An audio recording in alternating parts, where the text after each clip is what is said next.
E aí, meu povo, bom dia! Como que vocês estão? Bom dia, boa tarde, boa noite.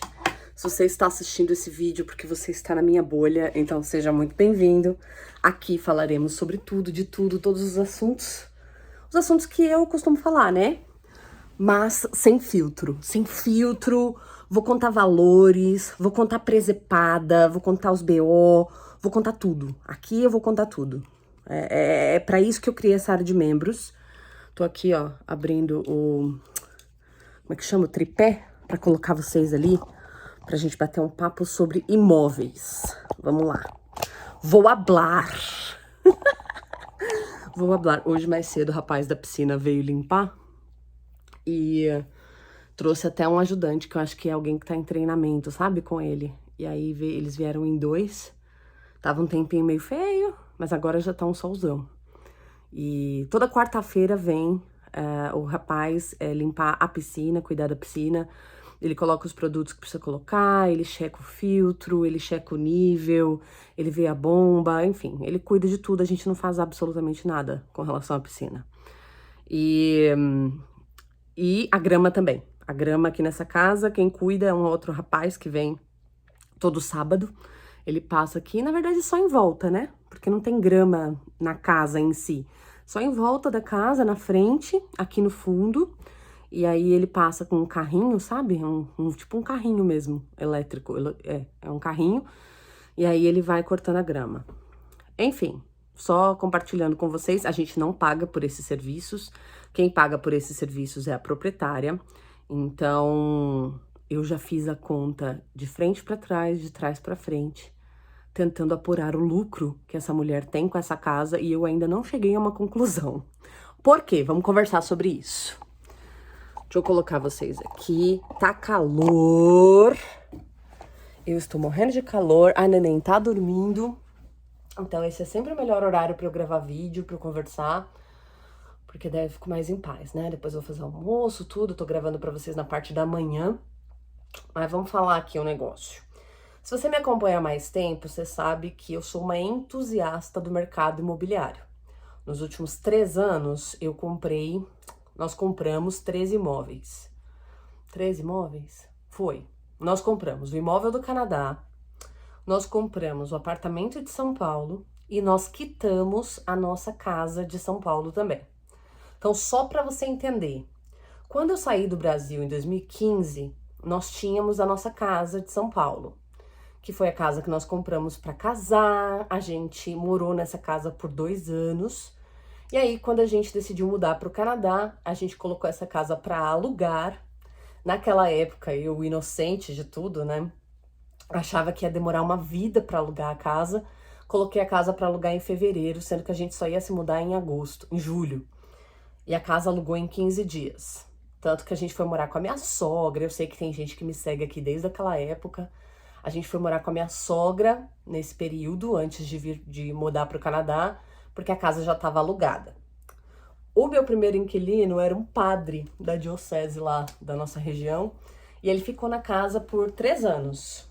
Ele fazia doutorado aqui nos Estados Unidos, então ele viajava 6 meses do ano e 6 meses ele ficava na casa. Era um inquilino perfeito. Ficou com a gente 3 anos. Depois dele, eu tive um outro inquilino também lá da região, do bairro. Ele também ficou 3 anos, foi um inquilino super querido, me ajudou com tudo na hora de sair da casa. Ele pintou a casa, pintou portão, me ajudou com algumas pequenas reformas. Enfim, ele foi um amor. Ficou com a gente 3 anos e aí depois dele entrou esse inquilino de agora, que já está com a gente, vai fazer 4 anos. Esse ano faz 4 anos. Caraca, muito rápido, né? Enfim, nós compramos essa casa financiada, tá? Então, eu na verdade não comprei nada, quem comprou foi meu marido, né? Ele tinha dinheiro guardado, deu a entrada da casa, deu acho que 20% de entrada e financiou o restante na época, pra gente poder casar, né? Nos casamos em 2013, fomos morar junto por 1 ano, nos casamos oficialmente em 2014. E fomos morar na nossa casa, né? Então, primeira casa, aquela coisa, vida de recém-casado, foi muito legal, né? Mas a gente sabia que era uma casa de entrada, enfim, colocamos a casa para alugar, não queríamos nos desfazer da casa. A gente tinha o plano de mudar para o Canadá, mas a gente não estava disposto a vender tudo para morar no Canadá. A gente tinha muito medo do plano não dar certo e a gente ter que voltar para o Brasil e não ter onde morar. Então a gente falou, vamos pôr a casa para alugar, o aluguel vai pagando a parcela e a gente vai vendo lá como é que vai rolando as coisas. Acontece, e isso é uma coisa que as pessoas que vendem essa ideia de viva de aluguel, compre imóveis para renda, para locação, essa galera não conta tudo, né? O que que acontece? Geralmente os primeiros imóveis, o aluguel muitas vezes não vai se pagar. O aluguel não vai pagar as despesas da casa, parcela, IPTU, enfim. Então, no nosso caso, a gente alugou naquela época, eu lembro, por R$ 1.500, R$ 1.600, e a nossa parcela era R$ 2.000. Então, a gente tinha que mandar um dinheirinho todo mês para incrementar a parcela e pagar. A vida foi seguindo no Canadá, né? A gente foi ficando, fomos aplicando os processos para ficar residente permanente lá, tudo, e a casa continuava alugada. Então, conforme o aluguel ele ia reajustando, a parcela também ia reduzindo. Então, chegou uma hora que o aluguel já pagava o valor da parcela. A casa nunca deu muito trabalho pra gente, né? Essa ideia também de que, inquilino dá trabalho, inquilino isso, inquilino aquilo. Às vezes não, cara. Às vezes, se você seleciona bem seu inquilino, você não vai ter dor de cabeça. Eu tive inquilinos maravilhosos. Até a minha última inquilina, que me deu um pouco de dor de cabeça, ela... não ela me deu dor de cabeça, mas a situação, né, que ela deixou o apartamento me deixou um pouco irritada. Mas ela resolveu tudo, pagou tudo que tinha que pagar e deu tudo certo. Enfim, então acho que experiência com inquilino não é esse bicho de 7 cabeças todo que a galera pinta, não, tá? Pelo menos pra mim, minha experiência até hoje, tem 10 anos que eu alugo imóvel e pra mim é bem tranquilo. Enfim, a gente foi pagando aquela coisa, mas sabe assim, sem intencionalidade? A gente falou, deixa lá a casa, né? Um dia a gente vê, a gente focado em estudar, focado em trabalhar. Eu tava com as empresas no Canadá, abri as minhas empresas no Canadá, trabalhava pra caceta, não tinha tempo de pensar. O que eu fazia, e isso eu sempre tive disciplina e tenho disciplina até hoje, era, uma vez por ano, eu pegava uma graninha, ia lá e amortizava. Então, 2017 foi o primeiro ano que a gente conseguiu fazer isso. Não, mentira. A gente saiu em 2015. Em 2016, a gente amortizou 50 mil. Em 2017, a gente amortizou mais 50 mil. Em 2018, eu acho que eu amortizei uns 30 da dívida. E aí, fui deixando. Em 2020, quando a pandemia fechou as fronteiras do Canadá, aquela coisa toda, eu tava na área de intercâmbio, imigração, a gente não podia trabalhar, não tinha como trazer cliente, uma dificuldade desgraçada, né? Para quem tava acostumado a faturar R$ 500.000 por mês, do nada você não conseguir faturar nada, era muito complicado. Foi bem assim que aconteceu para quem é dessa área, tá? A gente tinha um faturamento médio de 400 a 500 mil reais por mês nas empresas todas, né? Porque eram 5 empresas. A gente tinha um faturamento médio disso. E do nada acabou. Acabou assim, acabou real. Acabou, não tem mais nada.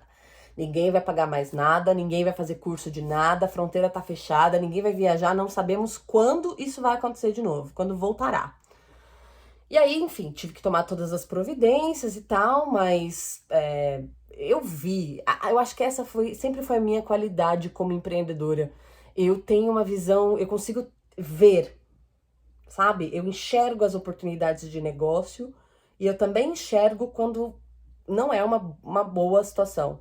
Eu também enxergo quando vai dar problema. Às vezes eu vou contra o meu feeling e eu, tomo no meu cu. Mas, na grande maioria das vezes, eu tô certa. Eu pouquíssimas vezes me enganei. Até nas vezes que eu quis me enganar, eu tomei no meu cu. Porque depois a vida veio e falou que o meu feeling estava certo, que eu sabia que aquela pessoa não prestava e eu insisti. Mas é vivendo e aprendendo, né? Enfim, tomei as providências que eu tinha que tomar, mandei uma galera embora, tentei segurar ainda um pouco da equipe, não adiantou, o negócio tava feio mesmo, eu decidi que eu não ia vender ilusão para imigrante, eu não ia enganar a galera, eu não ia ficar seguindo o jogo como se nada tivesse acontecendo, porque eu sabia da magnitude do problema, eu sabia como aquilo ia impactar o mercado de imigração pelos próximos anos. Então eu falei, não, tem coisa que eu consigo fazer, que dá pra gente fazer, que é seguro pro cliente fazer ainda no meio dessa situação, e tem coisa que vou ter que suspender, não vai dar mais pra vender, não dá mais pra gente seguir com isso. Enfim, minha empresa foi pro buraco, né? Foi muito dolorido, foi muito, muito dolorido. Foi um processo que talvez um dia eu vou trazer aqui pra conversar com vocês. Foi um processo muito dolorido. Mas, gente, quando você tá construindo avião no ar, você não tem muito tempo de sentar e chorar, não. Eu tinha que dar o meu jeito, dar meus pulos, e aí foi quando eu fui pro digital, criei meus cursos online, comecei a prestar mais consultoria online, comecei a ajudar os alunos que estavam fazendo inglês à distância, com escolas do Canadá, comecei a ajudar os meus alunos que estavam começando o MBA à distância também, porque essa foi uma possibilidade que o governo deu. Então, assim, a gente teve como trabalhar, mas nada se comparava a um faturamento de $500 mil por mês, né? Não. Ali, assim, eu vi o faturamento cair desse valor que eu falei pra vocês para o quê? Às vezes 20, 30 mil reais, né? Isso explica muito do porquê que eu tive que acabar com toda a minha estrutura física, porque eu realmente tinha estrutura física, né? Nós tínhamos um escritório muito grande em Vancouver, nós tínhamos um escritório em São Paulo, nós tínhamos toda uma estrutura. Enfim, mas não morri, tô aí, venci e tá tudo certo. E aí, naquela época eu falei, cara, eu preciso fazer outra coisa além disso, eu preciso ter os meus outros negócios, eu preciso ter outras rendas. Eu ainda não tinha voltado a advogar. Na época, foi bem nessa transição, quando tudo começou a ficar mais digital, mas a advocacia ainda tava ali capengando para se adaptar. E aí eu foquei pro que eu tinha. Na época o que eu tinha era uma casa que tava para ser quitada, mas ainda tinha uma parte da dívida. E aí eu li o livro do Pai Rico, Pai Pobre. Vocês já leram? Pai Rico, Pai Pobre? Cara, aquele livro mudou minha vida. Mudou minha vida assim num grau que eu falei, caraca, como que eu vivi sem isso? Como que eu não me liguei nisso? Enfim, leiam se vocês não leram ainda. No Pai Rico, Pai Pobre, ele ensina mais ou menos algumas estratégias para você enriquecer aqui nos Estados Unidos com o mercado imobiliário. Muitas dessas estratégias estão bem ultrapassadas, enfim, tem muita coisa que não se aplica mais, tem muita coisa que se aplica, porém, a questão toda é o mindset, não é nem a estratégia que o cara entrega ali, tá? E ali eu comecei a fazer uma revisão na minha vida. Falei, peraí, cara, eu tô gastando dinheiro com coisas que não vão me trazer retorno. Coisas que me geram passivo, não me geram ativo. Eu tinha um carro financiado, um carro que eu comprei zero, uma EcoSport, não, uma Santa Fe, 0 km, maravilhosa, era um carro incrível, né? Tudo de bom, principalmente pro clima do Canadá. Mas assim, era um carro que eu ia depois vender ele, e realmente depois eu vinha vender ele, e eu ia só perder dinheiro. Por conta desse carro, eu não conseguia comprar uma casa no Canadá, porque o histórico de crédito ficava afetado devido à dívida do carro. Então, assim, foram várias coisas que a gente foi revisando, e a gente foi vendo, sempre chamei o meu marido, eu lembro até hoje, eu chamei o Bruno, eu falei, Bruno, vem cá, a gente precisa dar um rumo na nossa vida, se a gente quiser construir uma aposentadoria decente pra nós, a gente vai precisar mudar a nossa mentalidade, a gente vai precisar mudar nosso estilo de vida, a gente vai precisar mudar tudo. Porque do caminho que a gente tá indo é um caminho para ser assalariado pro resto da vida. Não vai dar para enriquecer. Nesse ritmo aqui não vai dar para enriquecer. Não adianta achar que vai pegar $500 por mês, que nem a maioria dos financial advisors do Canadá orientam. Vai colocar $500, $1.000 por mês em fundos de não sei o quê, assumindo risco de ações, de mercado de ações e tudo, e vai ficar milionário. Não, a gente não tem como fazer isso. Enfim, a gente revisou toda a nossa vida e montamos um plano de ação. O plano de ação consistia em quê? Nós vamos, primeiro de tudo, mudar o nosso estilo de vida para que a nossa vida caiba no salário do Bruno. Então a gente mudou, saímos de Downtown Vancouver, fomos para uma townhouse lá em Delta, que é na fronteira com os Estados Unidos, é bem longe de Vancouver.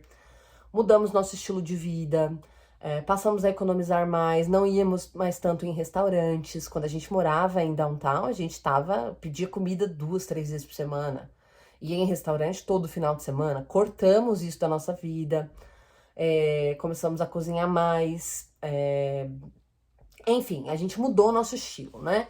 E com isso, com o nosso custo de vida cabendo na renda do Bruno, todo o dinheiro que eu fizesse, a gente ia aplicar nos imóveis. Então, todo o dinheiro que eu fiz no ano de 2021, a gente usou para quitar a nossa casa. Porque aquela primeira casa que eu tinha comprado lá em 2012 ainda estava com dívida, porque eu nunca fui intencional. Eu fazia as amortizações anuais, porque eu sou louca, quando eu tenho uma dívida eu fico ali querendo pagar para acabar logo. Mas eu nunca era intencional, não existia uma estratégia ali, entendeu? Então o que eu pensei foi, nós vamos quitar essa casa, com essa casa quitada nós vamos ter um patrimônio de fato. Nós vamos usar esse patrimônio para financiar nosso próximo imóvel. Por quê? Vocês precisam considerar esse ponto. Eu já estava fora do Brasil há 6 anos. Nós não tínhamos uma comprovação de renda robusta no Brasil.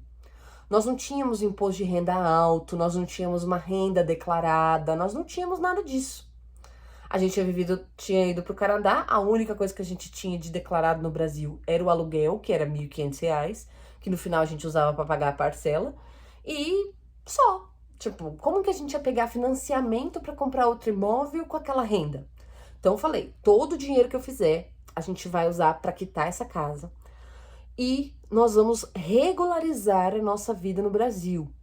Então entrou toda a parte tributária. Nós decidimos que no Brasil nós faríamos tudo pelo meu nome, pelo meu perfil. Então eu encerrei meus negócios no Canadá, passei a trabalhar pelas empresas do Brasil, abri uma empresa nova no Brasil, comecei a prestar meus serviços por ela, comecei a emitir nota fiscal por ela, tive Prolabore, comecei a declarar o imposto certinho por essas empresas do Brasil. Aí foi quando eu voltei a advogar, abri meu escritório de novo no CNPJ certinho, que eu tinha fechado lá em 2012, lá em 2014, quando eu fui pro Canadá. Então abri tudo direitinho, falei, beleza, tenho 2021 aí inteiro para trabalhar o meu perfil. Quitei a casa, fiz tudo isso que eu falei para vocês. 2022, a minha declaração de imposto de renda foi excelente, maravilhosa para termos de financiamento. E aí, só que eu ainda não tinha crédito e eu queria comprar o imóvel em 2022 a qualquer custo. Eu estava disposta a fazer tudo. E aí, o que eu fiz? Peguei a minha casa, que estava quitada, e dei em garantia de um empréstimo. Eu não recomendo que você faça isso, tá? Não recomendo. Por quê? É um juros muito alto. É um juros muito alto. Eu peguei um contrato a 14% de juros por ano. Se você for fazer conta na ponta do lápis, você vai ver que no final de toda essa dívida vai sair elas por elas. Mas eu não tinha crédito. E eu queria um segundo imóvel para construir o meu patrimônio, para ter um patrimônio maior. Então, se antes eu tinha um patrimônio de 500 mil com a minha casa, agora eu conseguiria ter um patrimônio de mais ou menos 800, 850 com esse apartamento. Então, o que eu fiz? Eu falei, vou pegar esse juros alto, porque eu sei que não é inteligente, qualquer consultor financeiro vai te dizer que não é inteligente, porém, do meu ponto de vista estratégico, fazia sentido, tá? Eu sempre digo que a data de você comprar um imóvel, o momento ideal de você comprar um imóvel foi ontem. Foi ontem. Se você não comprou ontem, você já perdeu. Então, eu não queria esperar mais um ano, entendeu? Para ter o crédito, para conseguir, enfim. Aí comprei o apartamento, dando a minha casa em garantia. Desde que eu comprei esse apartamento, eu já quitei metade quase. Eu fiz um contrato de 240 meses, 20 anos. Hoje eu tenho para pagar 159 parcelas, então um pouquinho mais de 10 anos, vai dar o quê? 13 anos. Então veja, eu comprei esse apartamento comprei ele na planta, em julho de 2021 eu dei o sinal. Em abril de 2022 eu peguei o empréstimo com a garantia do meu outro imóvel e quitei esse apartamento. Esse apartamento foi entregue em junho de 2023. Foi isso? Foi. que eu tava pra parir. Foi junho de 2023 que entregaram esse apartamento. E aí, foi isso? Foi. Foi quitado, porém tinha as parcelas do empréstimo. E aí eu fui trabalhando de lá pra cá. Hoje é o que eu faço, basicamente. Todo o dinheiro, mais ou menos, que eu já faço ali, eu vou lá e amortizo. Então eu tenho hoje de 240 parcelas, eu reduzi para 159. E aí eu acho que nos próximos 6 meses eu já devo chegar ali em 120, 110 parcelas. A minha meta esse ano é terminar o ano com 120 parcelas, né? Reduzir o meu financiamento para metade. Então, fechei um contrato de 240 meses, eu quero terminar 2024, um ano e meio depois desse contrato, com metade do contrato apenas, né? 120 meses. E aí, enfim, o aluguel dos 2 imóveis pagam a parcela desse empréstimo. Não é fácil, tá? Porque, por exemplo, agora a minha inquilina saiu, eu fiquei com o imóvel desalugado por 2 meses, porém, como eu tinha multa rescisória, essa multa rescisória pagou as parcelas do empréstimo durante esses 2 meses, e hoje eu estou assinando o contrato para nova inquilina, então tudo vai voltar ao normal, eu não vou precisar tirar nenhum dinheiro do meu bolso para pagar essa parcela, porque, né, a multa do contrato anterior pagou esses meses que ficou desalugado e a inquilina nova já tá entrando, já vai pagar, tá tudo certo. Temos aí, vamos ter aí o imóvel alugado novamente, tá? Então, assim, como que eu comprei, né? Eu sempre falo sobre imóveis na internet, no Instagram, mas eu não dou muitos detalhes, porque, enfim, são muitas coisas, são muitos detalhes. É muita coisa que você precisa olhar na hora que você vai pensar em entrar nesse jogo. Mas eu adoro, tá? Então, Dani, como que você comprou, né? As pessoas sempre perguntam pra mim, como que você comprou 3 imóveis? Dessa forma. Usei o meu imóvel do Brasil para dar em garantia para comprar o segundo imóvel.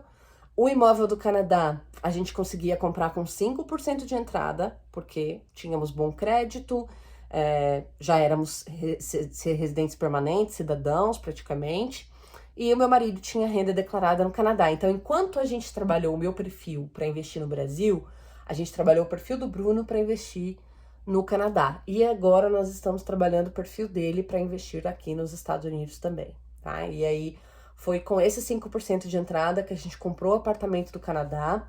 Eu paguei 23 mil dólares de entrada, então não é um grande valor. Eu basicamente vendi o meu carro do Brasil. Lembra da Santa Fé? Foi assim, ó. Eu vendi a Santa Fé quando eu mudei pro Brasil, em 2022.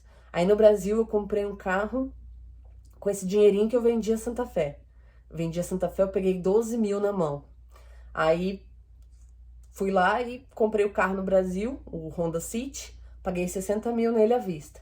Quando eu saí do Brasil, 60, 69, um negócio assim.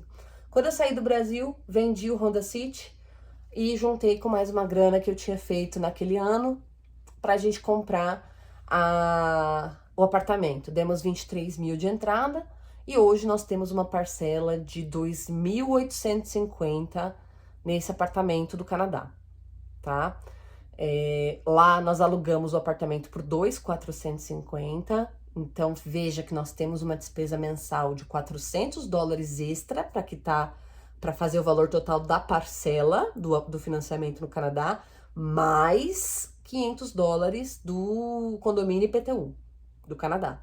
Então, por mês, a gente tem que aportar quase 1.000 dólares canadenses no Canadá para a gente continuar o nosso investimento lá.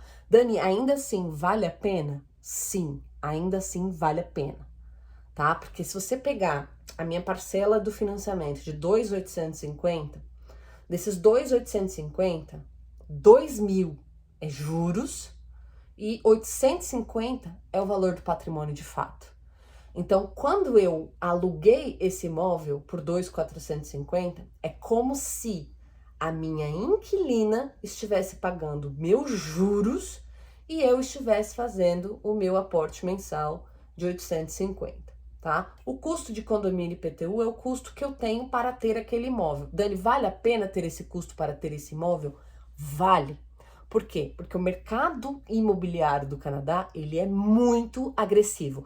Ele é mais agressivo do que tudo que eu já estudei na minha vida, tá? Eu diria que só se compara ali com o mercado imobiliário dos países nórdicos. Porque, gente, você compra um imóvel hoje, daqui a 5 anos ele tá o dobro do preço. Ah, Dani, mas isso é uma bolha, vai estourar. O governo tá trabalhando para resolver. Não vai resolver. Porque a única maneira de resolver isso é construindo muito mais moradia. E isso não vai acontecer num futuro tão próximo. Até que isso aconteça, o meu imóvel já valorizou. Veja, eu comprei esse apartamento na planta por 470 mil. Hoje, o mesmo apartamento está sendo vendido por 570 mil. Não tem nenhum ano que eu comprei esse imóvel, eu já lucrei com ele 100 mil dólares. 100 mil dólares canadenses é quase meio milhão de reais em um ano. Em um ano. Tá? Então, assim, a nossa expectativa é que esse apartamento daqui a uns 10 anos ele esteja avaliado em uns 800 mil. Tá? 800 mil é o que eu acredito aí, é o que o mercado, né, vê para essa área onde a gente comprou. Então, 800 mil dólares, eu vou ter aí um lucro, que eu tenho um lucro final de 200, 300, tirando todos os custos, tá muito bom. 300 mil dólares de lucro, tá muito bom. Se daqui a 20 anos eu vender esse imóvel e eu tiver 300 mil dólares de lucro, pra mim, tá pago, tá? Tá pago. Pensem que eu não vou ter que fazer esse aporte que hoje eu faço,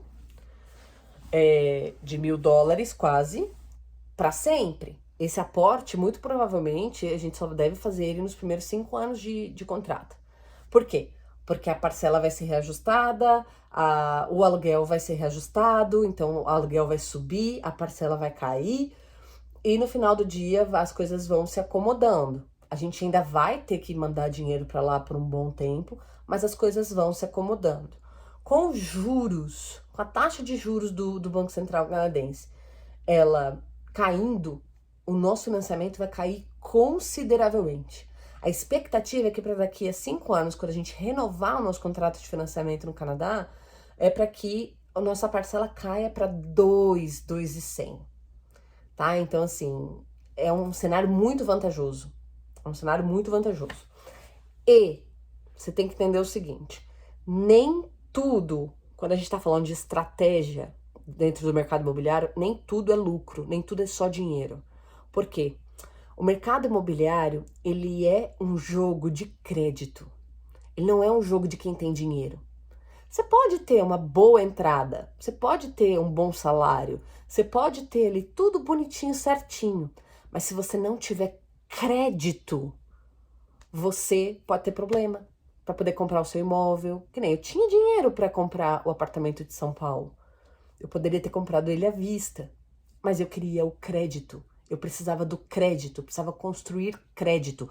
E é exatamente a mesma coisa que a gente está fazendo no Canadá hoje. Porque daqui, isso que a gente ainda não tá nem falando de home equity, a gente não tá falando de como eu posso usar o apartamento do Canadá para comprar um outro imóvel, aqui nos Estados Unidos inclusive, porque o nosso banco no Canadá, ele permite que a gente faça isso. Então assim, tem coisas que de primeira não vão fazer sentido. Que se você olhar só ali por mês, o quantos dólares está pingando no mês, você não vai fazer, porque não vai fazer sentido. Você precisa entender a big picture, entende? Eu estou falando de uma estratégia de alavancagem patrimonial. Então, eu uso os meus próprios imóveis para comprar novos imóveis, entendeu? Esse negócio de que, não gosto de dívida e tal, eu demorei muito tempo para me desprender disso, tá? Eu ainda sofro com esse pensamento, porque na minha cabeça, como eu sempre fui muito pobre, minha vida toda, eu era muito pobre, eu aprendi que a gente não pode ter dívida. Então, essa mentalidade, para ela entrar na minha cabeça, assim, foi muito sofrimento, tá? Ainda é um pouco. Não tanto, mas ainda é um pouco. E aí, eu ficava naquela, não, eu tenho que quitar logo, tenho que quitar logo, tenho que quitar logo. Mas não, eu não tenho que quitar logo. Eu tenho que deixar os inquilinos quitarem para mim. Porque quem tem que botar dinheiro ali não sou eu, são os inquilinos. O meu dinheiro tem que ir para um fundo, onde vai sendo guardado, seja para uma emergência, quando, por exemplo, o inquilino sai, ou para comprar um outro imóvel. Então, hoje, assim, Tem aportes que eu faço, que nem eu falei pra vocês, eu comecei o contrato com 240 meses, hoje ele tá com 120, o contrato do apartamento de São Paulo. Hoje ele tá com 120. Por que que eu fiz isso? Porque vale a pena. Os juros que eu tô pagando lá é muito alto, eu tô pagando juros de 14%. Enquanto que no Canadá não vale a pena. Por quê? Porque os juros que eu tô pagando lá é um juros de 5%. 5, entendeu? Então, assim, vale muito a pena eu amortizar o imóvel de São Paulo em vez de amortizar o imóvel do Canadá. Entendeu? Vale muito a pena eu pegar o dinheiro, em vez de amortizar o Canadá, comprar outro imóvel em São Paulo. E assim, você vai criando a sua estratégia. Tudo isso, gente, não tá no livro, tá? Você não fala, tem um livro que você me indica pra eu comprar e aí eu vou aprender isso. Não tem. É vida, é experiência, é dedicação, é entender as regras. Agora eu tô vendo um curso de real estate pra fazer aqui. Eu quero muito ser advogada, sabe? Eu quero muito ser advogada. Eu acho que ser advogado é um negócio que me fez economizar dinheiro demais nessa vida. Mas eu não me vejo trabalhando em fórum, trabalhando em audiência, sabe? Advogando em. Não, eu não me vejo. Eu quero ser advogada para ter a segurança que o direito me dá, mas o meu futuro mesmo eu vejo trabalhando com imóveis. É a parte que eu sou apaixonada. Eu entro em êxtase quando eu vou comprar um imóvel novo. Eu fico assim louca. Agora eu já tô vendo o imóvel que a gente vai comprar pra Alice, com o consórcio que eu fiz pra ela. Quem não me acompanha há tanto tempo não sabe, mas eu fiz um consórcio pra ela no Brasil. E eu já tô começando a olhar algumas coisas pra ver se a gente vai tentar contemplar a carta ano que vem. E tenho analisado, o mercado imobiliário tá muito bom pra quem é investidor. O mercado imobiliário brasileiro tá maravilhoso. Porque Lula, nosso amado presidente, o que ele fez? Ele fudeu a vida de quem depende do Minha Casa Minha Vida, né? E aí isso é muito bom pra nós, porque as pessoas não vão ter dinheiro pra comprar casa e quem tem dinheiro pra comprar vai alugar pra essas pessoas que não têm dinheiro. Entendeu? Então assim, eu estou muito feliz com o governo Lula nesse sentido. Já tinha falado que era isso que ele ia fazer, mas o povo gosta de pagar pra ver, né? O povo gosta de pagar pra ver. Enfim, foi assim que eu comprei 3 imóveis em 4 anos, 2020 pra cá. 4 anos. Foi assim que nós compramos 13 imóveis em 4 anos. Desses 13 imóveis, nós temos um que está financiado por muito tempo ainda, tem aí 25 anos de contrato. Temos o outro que já está na metade do caminho, praticamente, que é esse apartamento aí. Em breve a gente deve quitar ele. Por quê? Por que que eu vou quitar ele? Sendo que eu acabei de falar que o que importa é o dinheiro do inquilino ali e não o meu. Porque nesse caso, meu juros está alto. E quando eu quitar esse imóvel, eu já vou ter condição de ter um financiamento aprovado. Porque a minha renda hoje está muito melhor declarada, meus impostos estão todos em dia, eu tô com tudo certinho, nome limpo, crédito bom, tá? Então, quando eu quitar esse imóvel, eu já vou ter crédito para fazer um financiamento melhor. E eu tô pensando, inclusive, em transferir esses imóveis para holding no Brasil, porque daí eu fico sem imóveis no meu nome. E aí eu consigo comprar o imóvel direto no meu nome, como pessoa física e primeiro imóvel. Não primeiro imóvel, mas, enfim, como se eu tivesse só um imóvel, como se não fosse imóvel para investimento. Eu estou avaliando essas regras primeiro. Mas eu provavelmente vou comprar mais um apartamento em São Paulo. Eu queria muito uma casa de praia, mas ainda não é a hora. Isso é outra coisa que a gente aprende na vida. Você não pode antecipar os seus sonhos, você não deve antecipar os seus sonhos. Antecipar os seus sonhos pode te custar muito caro. E isso é uma coisa que eu tenho repetido muito pra mim, tanto com relação a esse próximo passo no Brasil, porque eu queria muito uma casa de praia pra gente, ainda mais agora que a gente mora perto. Pego minha criança aqui, o cachorro, velho, boto no avião, vou-me embora, passo 3 meses no Brasil, se eu quiser, se a casa for minha. Fico lá e volto pra cá. Meu marido vai pra lá também, ele pode trabalhar remoto. Isso é uma coisa assim que eu quero muito na minha vida. Já tô profetizando aqui, Senhor, em nome de Jesus. Mas não vai ser agora. A gente ainda não tá nessa posição financeira de fazer, sabe? Então, muito provavelmente, meu próximo passo no Brasil vai ser mais um apartamento. Eu queria muito um apartamento numa região melhor ainda do que a que a gente comprou. A gente comprou perto do Transamérica, ali na região do Alto da Boa Vista. Mas eu quero uma região um pouquinho melhor ainda do que essa. Provavelmente vai ser um apezinho, pequenininho de novo. Eu gostei muito da experiência. E eu não sei, assim, a gente tem muitas coisas, né, pra acontecer. A nossa meta é no mínimo 15 imóveis até a nossa aposentadoria. Temos aí eu tenho mais 30 anos, 25 anos de trabalho até pensar em aposentar. Meu marido tem menos, porque ele é mais velho. Mas a gente tem bastante tempo pra isso. A gente já tá indo pro 4º imóvel. Aqui nos Estados Unidos a gente quer comprar também, então eu tô sempre estudando os dois mercados. Eu acho que do Brasil vai acabar rolando mais rápido, assim, na hora que o dinheiro do consórcio bater, a gente já vai comprar. E aqui eu tô estudando ainda, sabe? Eu tô montando algumas análises, eu tenho conversado com muita gente, eu tenho estudado muita coisa. Ainda não tenho uma opinião formada sobre o mercado daqui. Depois eu vou fazer um vídeo aqui contando pra vocês o que eu tô achando disso. Mas, gente, é isso, assim, é um pouco da vida do investidor imobiliário, né? O pessoal olha na internet e acha o quê? Ah, a vida dela é muito boa, porque ela só fica em casa cuidando da filha, ela pega os casos jurídicos que ela quer, ela trabalha quando ela quer, ela vai na academia, faz almoço bonito, bota a mesa bonita pra almoçar e, tipo, essa vida aí. Só que não. Aqui no Beck tem muito estudo, todo dia eu tô estudando, eu tô consumindo coisa, eu tô lendo lei, eu tô vendo casa, eu tô vendo preço, comparando manutenção. É, assim, uma loucura. Vendo contrato, lendo contrato, resolvendo pepino. Então tem bastante coisa pra fazer, mas não existe nada melhor do que ter o seu próprio negócio, do que ser dono das suas coisas. Hoje eu falo pra vocês que assim, eu tenho mais trabalho do que quando eu tinha as empresas, tá? As empresas, elas me tomavam muito tempo meu, assim, do dia, né? Eu ia pra empresa 8h30 da manhã e chegava em casa 10 horas da noite.